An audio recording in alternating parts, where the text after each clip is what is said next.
do you guys want to rapid fire or however? Okay. So there's a lot of different versions of Batman. Yep. You know, there's some campy and lighthearted, some darker. Yeah. This one seems to have like kind of a stoic personality in the midst of like all this wackiness. Yeah. Like, how did you approach this version of the Bat? So I've been saying what my approach to any character is going in and asking the director what they want from me. I don't like walk in and go like, well, here's what I feel like we should do for this version of Batman, because I don't write it, I don't produce it, I don't animate it, and it's a collaborative effort. It's a bunch of people coming together to basically say this is what we're going to do for this project. And with this version, with the Batman Unlimited version of Batman, it was skewing more family friendly. But that being said, I will say I feel like this is just a more like classic version of Batman in the animated sense, to where it's like he's very competent, very capable, and very self-assured. He's not trying to figure out who he is. Origins was that origin story where he was it was coming of age, and he's trying to figure out his relationship with Alfred and whether or not he needs help in the world and all that. This Batman's just like Batman. He's just right there. And so with this, I would say it's a more just a classic in the sense of we know this character. It's not a developmental stage for him in any way. And I think that works well to allow the wackiness and allow the other characters to kind of have their moments to kind of go all over the map and that kind of thing. And it also, I think it's funny to have Batman be more the straight man in this sense, because there's so much wackiness going on here. But it also, I think it helps to introduce, with the Unlimited series, we're basically introducing him to a younger generation, a new audience, hopefully, and a more family-friendly version of Batman. And I think if we were trying to like really wrestle with a bunch of developmental issues with him, that would be lost on kids, and it wouldn't be all that much fun. And it wouldn't make sense, like I want to put Batman on a robotic dinosaur with a Batman that knows who he is, isn't wondering what this existence is all about. Little kids don't want to play that. They just want to know Batman's cool. Batman's in a mech suit.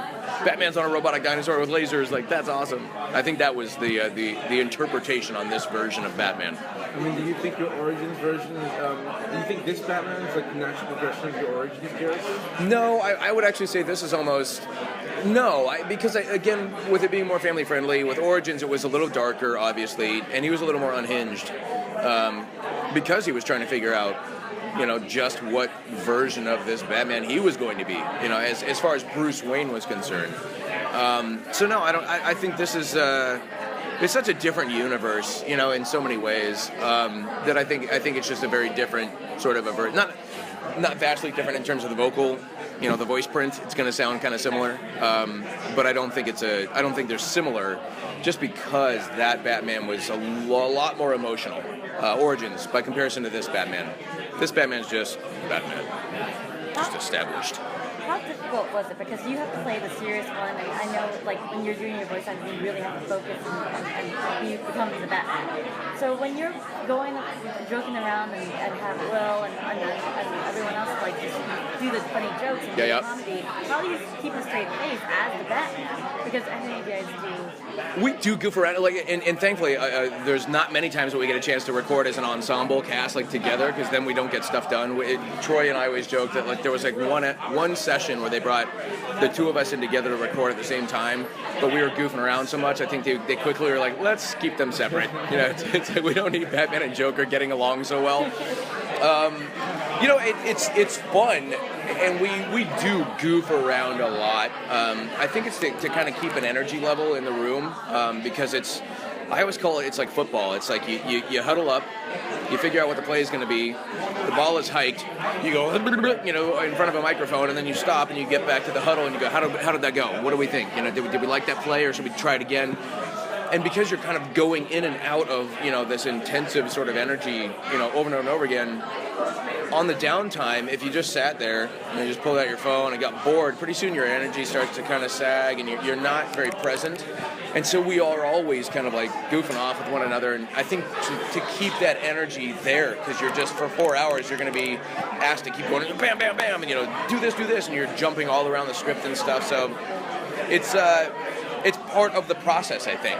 But then when when they say we're rolling, it's my job to be the Batman, and he's not a goofy character at all. He's got his little moments of levity, but even then you have to play those so subtly that that is a challenge for me, because I'm a goof. Like I'm just a total goofball, so it is kind of funny for me to be the straight man in a sense. But it's fun. It's fun for me to get to do that every now and then, and to leave the hand fart sounds, behind. Well, you mentioned like playing the straight man, and that is like, such an important role, like from comedic elements. Even though you guys aren't all together, do you want to when you watch it back, it's all about timing, right? Yeah, for sure. Do you ever just think, I could have done that differently, or Always. I mean, that's the nature of the business too. Is it's a collaborative effort. They say that so much in the on-camera world, the editing of a film is so important because it really does. Like timing is so crucial. There's so many things. Even in a drama, it's like the timing of a scene and the way the transitions are happening and whatnot. That's really important. And that's why I say I can only go in and do what I do, and lean very heavily on my directors. In this case with Batman Unlimited, it was Wes Gleason who is our voice director, and know that I'm doing what he's asking of me in that sense. But then once it's done, I always say it's like birthing this vocal baby, and then you hand it over to somebody else, and they can make your baby ugly, or they can make your baby beautiful. And it's like, especially in the not so much in the animated sense, because there's a lot of people that get to control things, but in interactive, in video games and whatnot, there's hundreds of people that are involved in those projects, and anyone along the way can alter your performance. They can speed it up, slow it down, they can cut a line out, they can do all sorts of things to it. Happens all the time. And even though you comedically nailed something, in the sense of your timing as far as your line, if they move it in the timeline of things a second later, it can really drastically affect the comedic timing of things. And that's just the nature of the beast. There's nothing I can do about that sort of thing. So when you're watching, if it's supposed to be a joke maybe between Batman and Superman, you're watching the footage of Superman delivering the line, and kind of and it's and we'll if it's imperative that there's a timing that needs to happen. Very often they'll play what the previous actor might have done, or what the actor has already previously done for his lines or her lines, and for you to respond to that. But even then, once they've got them, they can still adjust the timing of everything, and it's that's where the directors are so crucial with that sort of thing, and editors, to understand the timing of stuff. But there's only so much I can do, You mentioned Troy Baker, so it's slowly becoming the case that Troy Baker is your definitive Joker. I just want to know if you guys happen to have a special relationship or process, for instance the way Mark Hamill and Kevin Conroy do. Well, Troy and I have been friends for a long time, and we've known each other for a long time, prior to this. I always tell the story that I left the casting call for the Batman role, and I remember texting the casting director, Amanda Wyatt, who she and I worked on 3 versions of the Assassin's Creed franchise, so we'd gotten close and became good friends. And I was like, why wasn't Troy at the casting for this? I was like, he'd be perfect for Batman. And then she just had replied with a funny story, we'll talk later. And then they called up to say you got the role, and she goes, and now I can reveal to you that Troy was already cast as the Joker, and I was like, oh, no way.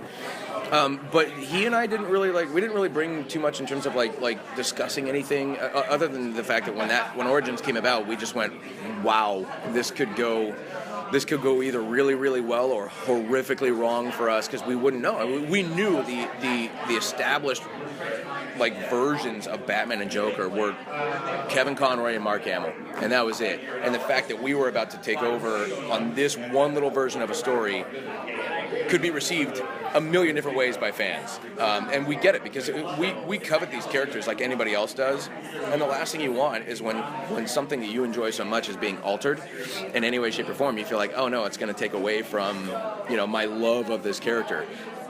So we understood that there would be some fans that would be kind of hey, what are you doing? But he and I didn't really get together and start discussing what our versions would be or how we would get along and that. And really and truly, he's done both Batman and Joker, and it was just revealed to the Telltale version as well that he's Batman in that as well.